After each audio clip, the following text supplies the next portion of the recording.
안녕하세요. 우리 집 주치의의 박사영입니다. 치아가 없거나 당뇨병 또 혹은 골다공증으로 고생하시는 환자분들은요, 임플란트 시술을 받는데 큰 어려움이 있다고 합니다. 그래서 오늘 우리 집 주치의에서는 임플란트 시술을 하고 싶어도 그럴 수 없는 환자분들에게 적합한 임플란트 시술법을 소개해 드리도록 하겠습니다. 오늘 도움 말씀에 블루밍 치과의 양윤석 원장님 모셨습니다. 안녕하세요. 네, 안녕하세요. 한 통계에 따르면요, 치아가 없거나 적은 노인들이 정상 치아를 가진 노인들에 비해서 치매에 걸릴 확률이 높아진다라는 놀라운 결과가 나왔다고 합니다. 실제로 그 위험성이 어떤가요? 최근 보건공단의 통계 자료를 보면 70세 이후의 노인분들 중에서 자기 치아를 온전히 다 갖고 계신 분들이 한 40% 정도, 그리고 4분 중에 1분 정도는 자기 치아를 거의 하나도 갖지 않고 있는 무치아 환자라고 이렇게 보고되고 있습니다. 결국 자기 치아가 없다 보니까 저장 능력이 떨어지게 되고, 저장 능력이 떨어지면 전신 건강에도 영향을 미쳐서 결국 씹는 건강이 좋지 못하면 전신 건강에도 악영향을 미치게 되죠. 그래서 무치악 상태를 계속 방치하는 것은 상당히 위험하다고 할 수 있겠습니다. 거의 노년층의 절반가량이 심각한 무치악 상태라는 것이 놀라운데요.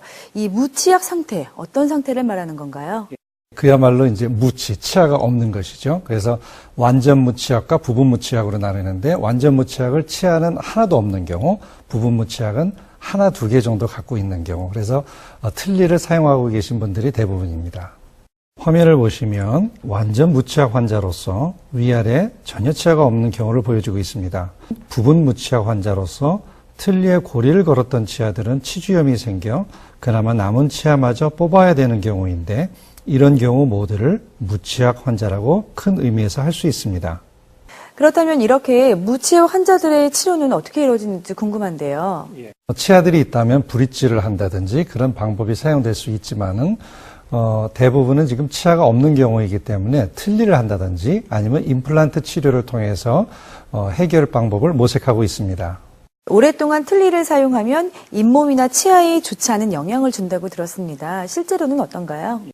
틀니를 하게 되면 결국 틀니가 잇몸을 누르게 됩니다. 그리고 잇몸뼈가 저항을 함으로써 저장력을 발휘하게 되는 것인데, 자기가 세게 씹으면 씹을수록 또 틀니를 장착한 기간이 오래되면 오래될수록 잇몸뼈는 점점 소실되게 됩니다. 또한 틀니를 하게 되면 틀니에 고리가 걸려있던 부분의 치아에는 치주염이 발생해서 나중에 흔들거리고 뽑게 되죠. 그래서 틀니를 오래 사용하여서 잇몸뼈가 많이 소실된 경우는 나중에 임플란트를 씹는 것 자체도 어려울 정도로 치조고리 흡수가 진행이 되고, 또 틀니를 오래 끼신 분들에 있어서 고리가 걸렸던 치아들이 다소 빠지기 때문에 역시 무치악 환자로 이행되게 됩니다. 틀니로 인한 심각한 부작용을 볼 수가 있는데요. 그래서인지 이 무치악 환자들이 치료 시기를 놓치거나 또 방치하는 경우가 있다고 들었습니다. 병원을 내원하는 환자분들을 보면 어떤가요? 대부분 무치악 환자들은 고령 환자시거나 아니면 잇몸뼈가 부실한 골다공증 혹은 당뇨 환자들이 대부분이십니다. 근데 이분들에게 있어서 공통점이 있어요. 제가 보니까 아주 자기 잇몸뼈가 나쁘다는 확신에 차 있으십니다. 그래서 굉장히 두려워하죠. 치과를 가서 얼마나 아플까, 또 더군다나 무치악이기 때문에 임플란트 도대체 얼마나 많이 심어야 될까, 치료 기간은 얼마나 오래 걸릴까, 이런 두려움 가운데 사로잡히셔서 치료 시기를 놓치셔서 여러 가지 또 그 사이에 또 영양 상태는 나빠지시고 여러 가지 합병증이 걸리셔서 이제는 어떤 임플란트 치료를 하기 전에 내과 치료를 먼저 받아야 되는, 어떤 심한 경우는 영양 상태의 불균형까지 이르게 되는 그런 안타까운 상황들을 많이 보게 됩니다. 그렇다면 무엇보다도 이 치과 치료, 또 임플란트에 대한 두려움을 덜어주기 위한 구체적인 치료 방법이 좀 필요할 것 같은데요. 과거에 이뤄졌던 임플란트 시술과 다른 치료 방법이 생겼다고요. 구체적으로 어떤 시술인지 소개 좀 부탁드립니다. 임플란트 시술은 나온 지가 좀 됐죠. 15년이 넘었습니다. 그러다 보니까 그 사이에 여러 시술례가 있었는데, 사실 임플란트도요, 어떨 때는 좀 아픕니다. 그리고 치료 기간도 오래 걸릴 수도 있고 부을 수도 있죠. 특히 그런 경우가 잇몸뼈가 부실한 경우에 있어서는 더더 심한 경우가 되겠습니다. 특히 당뇨라든지 골다공증 환자라든지. 근데 이러한 어떤 그 어려운 점을 개선하고 극복할 수 있는 새로운 치료법이 개발되었는데요. 이름이 좀 깁니다. 자가치유세포 임플란트 치료가 되겠습니다. 자가치유세포 임플란트 시술, 이름이 다소 생소합니다. 어떤 시술인가요? 자가치유세포 임플란트 시술을 간략히 말씀드리면 우리 몸에 있는 혈액에는 골 형성을 촉진시켜주는 아주 좋은 성장인자들이 포함되어 있습니다. 그 성장인자들을 고농도로 추출해서 임플란트 시술 시 넣어줌으로써 골 형성을 촉진시켜줌으로써 임플란트와 잇몸뼈 간의 유착 속도를 빠르게 함을 목적으로 하는데요. 사실 혈액은 크게 나누면 혈구와 혈장으로 나눌 수 있고 혈장에는 혈소판이 있습니다. 그리고 이 혈소판 안에 바로 성장인자들을 돕는 많은 좋은 인자들이 포함되어 있습니다. 예를 든다면 좀 어려운 말씀이긴 합니다만 TGF-베타라든지 EGF라든지 그런 인자들을 제가 추출하여서 임플란트와 함께 넣어주는 것인데요. 이러한 개념은 이미 미국에서 로버트 막스 등에 의해서 개념이 잘 정리되어 있고요. 요즘은 정형외과나 특히 여성분들한테 인기가 좋은데 피부과나 성형외과 영역에서도 활발히 응용되고 있습니다.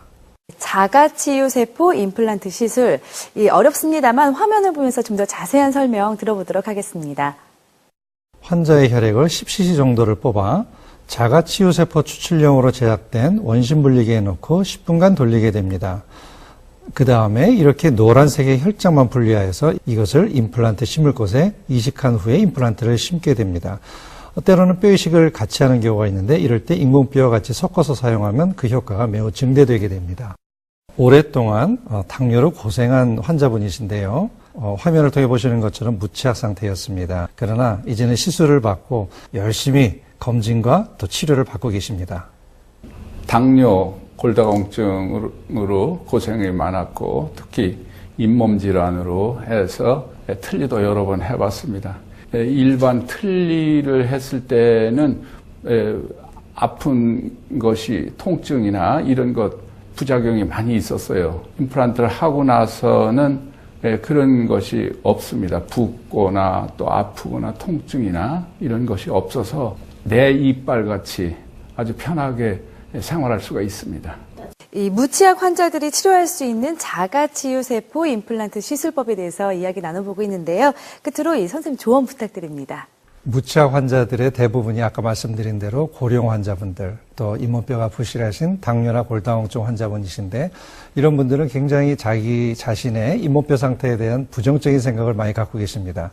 내가 과연 임플란트가 잘 성공할 수 있을까, 얼마나 아플까. 그러나 요즘은 지금까지 좀 말씀드린 자가치유세포 임플란트라든지 아니면 또 레이저를 이용한 임플란트라든지 여러 가지 시술법이 개발되어 있기 때문에 더 이상 방치하지 마시고, 왜냐하면 방치하는 동안에 잇몸뼈가 너무 나빠지기 때문에 나중에는 참 저희가 봐도 좀 손쓸 수가 없는 경우까지도 이르게 됩니다.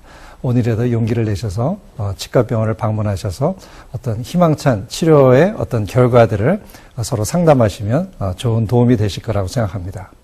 음식을 씹을 때의 즐거움이 꽤 크다고 하는데요. 이 발전된 의료 기술을 통해서 그 즐거움을 되찾아보시는 것도 좋을 것 같습니다.